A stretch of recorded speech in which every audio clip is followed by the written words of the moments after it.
সরকারি বিশুদ্ধ পানীয় জল পান করে 4 জনের মৃত্যু। হাসপাতালে চিকিৎসাধীন বহু লোক।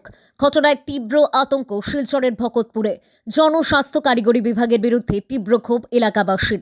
শনিবার সংবাদ মাধ্যমের সঙ্গে কথা বলতে গিয়ে স্থানীয়রা জানান, বিগত কিছুদিন ধরে ওই এলাকার কিছু লোক ডায়রিয়া রোগে আক্রান্ত হয়ে শিলচর মেডিকেল কলেজে চিকিৎসাধীন এবং কয়েকদিন আগে চিকিৎসারত অবস্থায় 4 জনের মৃত্যু হয় এবং 24 জনের অধিক লোক ডায়রিয়া রোগে আক্রান্ত হয়ে শিলচর মেডিকেল কলেজে চিকিৎসাধীন হয়ে রয়েছেন।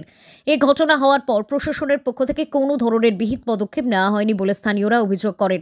তারা আরও বলেন, পিএইচ এর নোংরা জল পান করে 4 জনের মৃত্যু হয়েছে এবং অনেকজন চিকিৎসাধীন হয়ে রয়েছেন শিলচর মেডিকেল কলেজে।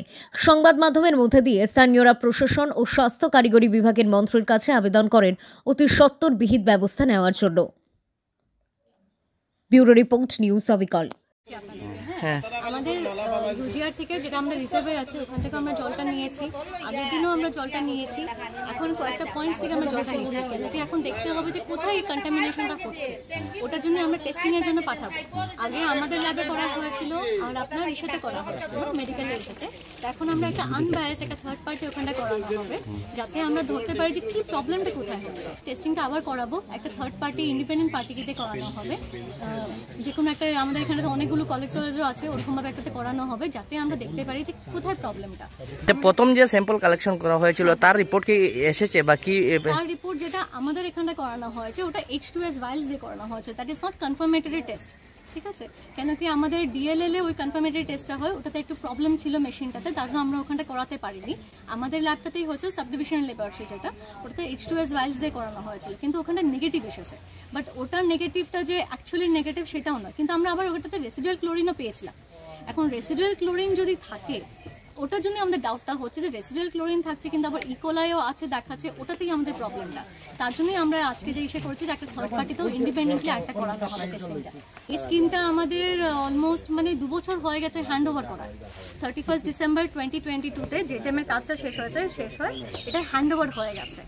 তো আপাতত তো আমরা এসে করে যাচ্ছি, চালিয়ে যাচ্ছি, কেন কি এটা তো আমরা এখন হ্যান্ড ওভার করা হয়ে গেছে। এর আগে কোনো কমপ্লেইন এসেছিল? এর আগে তো আমরা কোনো কমপ্লেইন পাইনি। পিএইচ এর আন্ডারে কতটা কানেকশন রয়েছে? এটা 350, অ্যাপ্রক্সিমেটলি 350 কানেকশনস আছে। তখন প্রথম তো যখন ডায়রিয়া হয়েছে, আশেপাশে একজন মানুষের ডায়রিয়া হয়েছে, ডায়রিয়া হওয়ার পরে যে ডায়রিয়াটা কই থেকে উৎপন্ন হয়েছে এটা তো লাগবো। এখন তো এরপরে দেখা যায় আস্তে আস্তে 1 গড় 2 গড় 3 গড় ওইরকম ছড়াইতে আছে। ছড়াইতে দেখা গেছে প্রচুর, মোটামুটি আমরা খাটাল রোডে 5-6 গল্লি আর কি ল্যান্ড হয়ে গেছে। হওয়ার পরে দেখা গেছে যে আশেপাশে যে ঘরে পিএইচের জল ইউজ করে না, এই ফ্যামিলিগুলা বাঁচে এরপরে দেখা যায় যে এখানে হইল না। লাস্ট টাইমে আমরা ওখানে একটা পিএইচি আছে, খাটাল রোডের পিএইচি, ওই পিএইচিতে আমরা নিজে ভিজিট করছি। যেদিন ধরা পড়ছে আর কি কথাগুলো চর্চা শুরু হয়ে গেছে, তখন আমরা গিয়ে দেখছি, দেখার পরে দেখা গেছে এই পিএইচি খাওয়ার যোগ্যতাই না। লাস্ট এরপরে তো ডিপার্টমেন্টগুলো আইলো, সিভিল হসপিটাল থেকে তারা টিম আইলো, মেডিকেলের টিম আইলো। সিভিল হসপিটালে গলিয়ে গিয়া ঘর থেকে জল নিয়ে তারা টেস্ট করলো। টেস্টের রিপোর্টে দেখা গেছে যে এটা মানুষের খাওয়ার যোগ্যতা না। এরপরে হচ্ছে গিয়া এই কয়েকটা ফ্যামিলির, আমরা পাড়ার 2 জন মানুষ অলরেডি মারা গেছে এই জল খাইয়া। আর পিএইচির জল নাই, পিএইচির আর ওই জল খাইয়া ডায়রিয়া হইয়া মারা গেছে অলরেডি 2 জন ছেলে। অসুস্থ আছে আপনার, এটা তো গনিয়া খোয়া বহুত মুশকিল, কারণ মেডিকেলে পুরা সিট ভর্তি, সিভিল হসপিটালে সিট ভর্তি।